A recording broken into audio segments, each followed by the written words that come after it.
আজির কাহিনী ভকুয়া কইଁଛ। বহুত দিনর কথাটি। বুদবুদকিয়া অনাবনা গছনে ভর্তি ছোট পাহাড়টি। তার তলকে বড় জঙ্গলটি লম্বি যাইছি।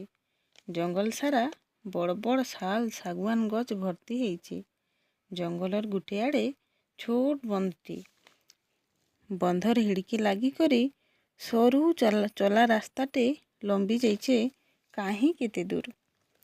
সে বন্ধ কেতে দিনর পুরনা। বন্ধ ভিতরে বুড়া কଇଁଛ গুটে রহুথিসি। না তার কম্বুগ্ରୀব।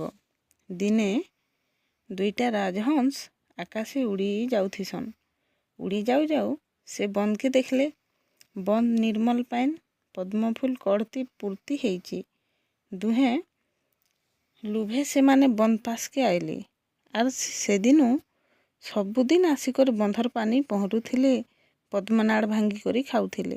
ଏନ୍ତା ସବୁଦିନ ଆସି ଆସି କମ୍ବୁଗ୍ରୀବ କଇଁଛ ସାଙ୍ଗେ ଭେଟ ପଡ଼ିଲେ। ଆଉ ତାର ସାଙ୍ଗେ ବନ୍ଧୁତା କଲେ। ସବୁଦିନ ତିନି ବନ୍ଧୁ କେତେ କଥା ଲାଗୁଥିଲେ। କେତେ ରାଜ୍ୟର କେତେ ପ୍ରକାର କଥା ଦୁଃଖ ସୁଖ ଭଲ ମନ୍ଦ ହେଉଥିଲେ। ସେ ବର୍ଷ ବିଲକୁଲ ବର୍ଷା ନେଇ ହେଲା। ବନ୍ଧର ପାଏନ୍ ଶୁଖିକରି କାଦୋ ହେଇଗଲା। ପାଏନ୍ ବି ଗୁଲିଆ ହେଇଗଲା। ବନ୍ଧର ଏନ୍ତା ଅବସ୍ଥା ଦେଖିକରି କଇଁଛର ଦୁଃଖର ସୀମା ନେଇ ରହିଲା। ଦିନେ ହଂସ ଦୁଇଟା କହିଲେ, ବନ୍ଧୁ କମ୍ବୁଗ୍ରୀବ, ଇ ବନ୍ଧର ପାଏନ୍ ଶୁଖି ଆସଲାନେ। ଆମେ ଦୁହେଁ କାଲିର୍ନୁ ଦୁସରା ବନ୍ଧକେ ଯିମୁ। କମ୍ବୁଗ୍ରୀବ କହିଲା, ବନ୍ଧୁମାନେ, ପାଏନ୍ ଅଭାବନୁ ମୋର ଅବସ୍ଥା ବି ସାଂଘାତିକ।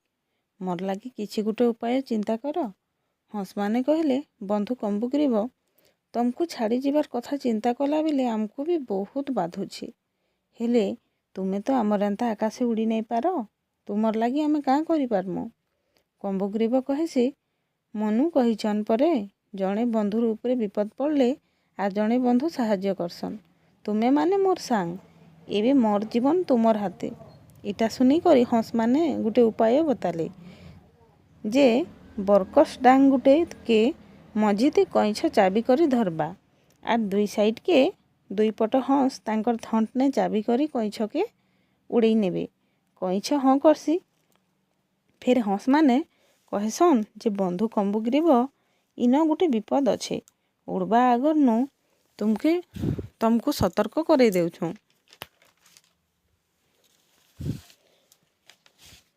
ଯେ ଉଡ଼ବା ବେଲେ ଯାହା ହେଇଗଲେ ବି କଥା କହିବାର ଲାଗି ଚେଷ୍ଟା ନେଇ କରବ।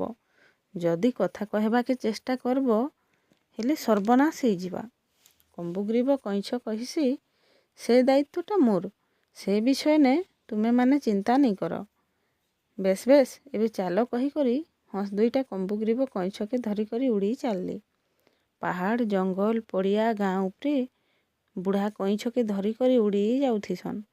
ହଂସମାନେ ଇଟା ଦେଖିକରି ଗାଁର ପିଲାମାନେ ଚିର୍ଲେଇ ବସଲେ। ଦେଖରେ, ଦୁଇଟା ହଂସ ଗୁଟେ କଇଁଛକେ ଧରିକରି ଉଡ଼ି ଯାଉଛନ୍। ଇଟା ଟିକେ ଟିକେ କଇଁଛର କାନେ ପଡ଼ଲା।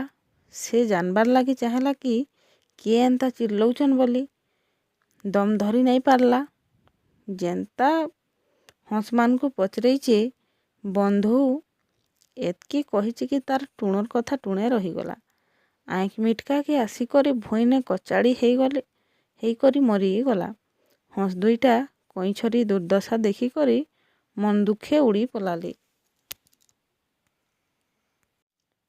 ଇ କାହାଣୀରୁ ଶିକ୍ଷା ଯେ ଆମକୁ ବୁଝି ବିଚାରି କଥା କହିବାର କଥା।